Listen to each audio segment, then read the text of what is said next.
Fixing a battle rope. Need cold shrink tubing. It's used for electrical companies.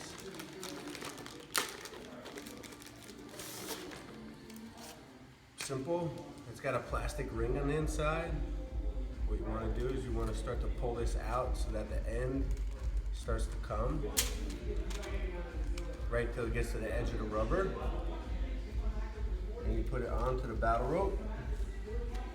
So it's all the way through. Okay. Once it's all the way through, I want to start to pull the plastic from the inside. And it will start to close down and shrink on the battle rope.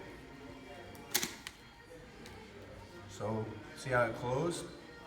Now I want to keep it in there and keep pulling and slowly moving it out.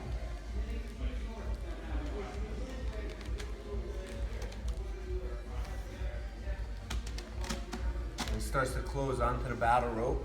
You hold it at the end.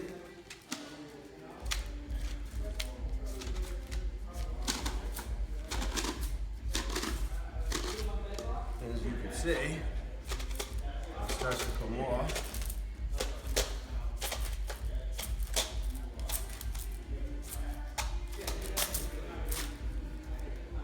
Take the sticker off. Slide the plastic off. And you got a new handle. Battle rope. Fixing a battle rope.